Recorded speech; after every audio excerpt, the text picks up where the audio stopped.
Hey everyone, and welcome back to the channel. So today we get to take a look at the 2025 Volkswagen Jetta GLI Autobahn. This model is finished off in Monterey Blue Pearl. It has an MSRP just over $32,000. So we have a fun sporty sedan from Volkswagen that has a new look as well for the 25-year model. So let's start off underneath the hood, where this is powered by the 2-liter inline 4-cylinder turbocharged engine. This model is paired to the 6-speed manual transmission as well.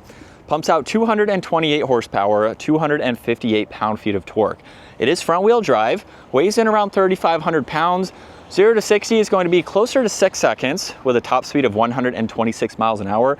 And then as far as fuel economy goes, you're looking at 26 miles per gallon in the city and 37 out on the highway.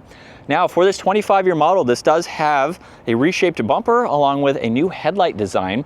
You'll notice too that the Volkswagen badge is the forward sensor for distance pacing, and there's this trim accent that mimics inside the housing just to give it a nice look. There's plenty of cutouts in the lower section along with the red stripe running across the bumper, and then distinctive crisp lines that come down the hood to give it a great look. Now this also has gloss black wheels with red brake calipers, the GLI badge. There's a turn signal along with gloss black for the mirrors there. There's a sunroof up top, but the rest of the roof is gloss black just to blend it in very nicely. And then there's some more crisp edges and lines that flow down the side. Now new for this model as well is the light bar that goes through the trunk, where there's also a backup camera and then the dual exhaust in the lower section.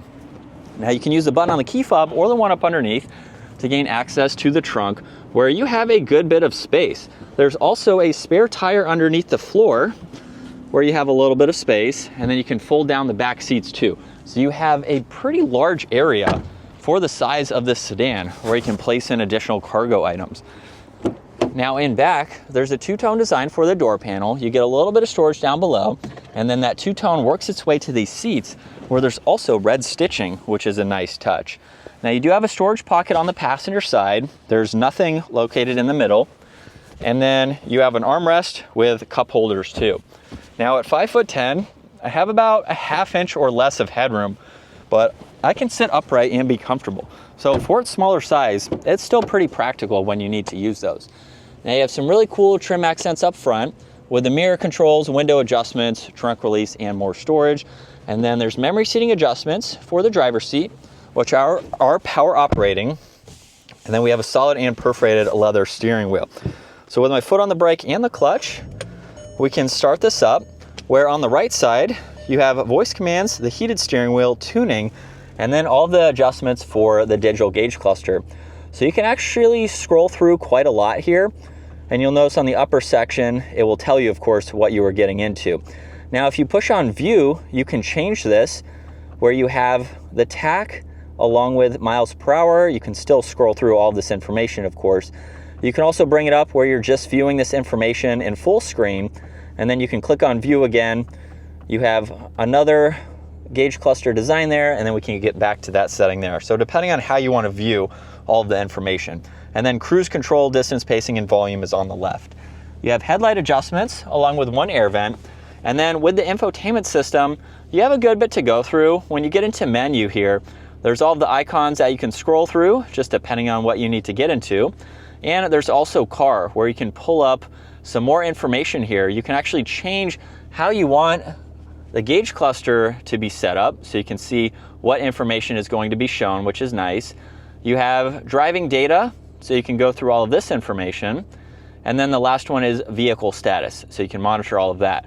There's also a sport setting for your performance monitors too. You have apps, sound for your audio, radio and media, phone, and the voice commands there. There's air vents underneath that. This also gets heated and ventilated seats. Fan speed is in the middle. There's temperature dials. You also have a menu control where you can get into all of those adjustments. There's wireless charging down below with auxiliaries. You have traction control, e-brake, and different driving modes too. So you can go through these depending on how you want to drive. Now push the shifter down, go to the left for reverse, so you have that backup camera there. And then you get cup holders, a little bit of storage along with the armrest there, and then plenty of storage in the glove box. And you get dome lights up top, you get a sunglass holder too, and adjustments for the sunroof and sunshade. Now this does have a perforated sunshade, which can be closed with the sunroof open, which is a really nice design. And then here's a look at visibility. You have quite a lot of glass, so it's easy to see. And we're still in sport mode, second gear. Here we go.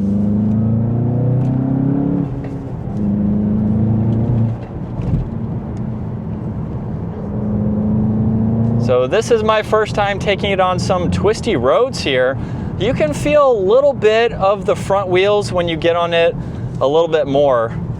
So it seems pretty comfortable and confident, however. There's also no active rev matching, so you do have to rev match yourself. Interesting to see that even in the sport setting, it's not there. But you can pull up all of the sport information on the infotainment system there, so you can monitor some of those vitals. But I'm honestly pretty surprised right now. On a back twisty road like this, for front wheel drive, that's definitely come a long way on vehicles with their performance and still being able to corner and things like that. This seems like a very performance sporty sedan for what you are getting.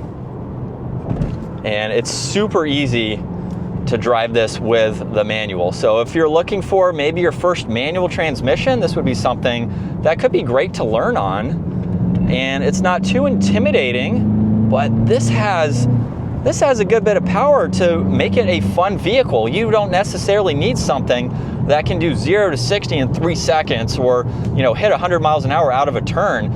You have some usable power with this engine, and especially with it being a manual. I think it makes it a lot more fun because you can row through all of these gears and just have a fun performance style car to drive. One that's also practical too, so you can throw in some other people, of course. You got a lot of cargo space, and that was impressive. I think that was a really nice, quick little twisty road to experience what this has to offer for this sedan. But that is going to wrap it up for the 2025 Volkswagen Jetta GLI. If you enjoyed today's video, give it a huge thumbs up and consider smashing that subscribe button so you can stay up to date with our daily uploads. I will see you all in the next video.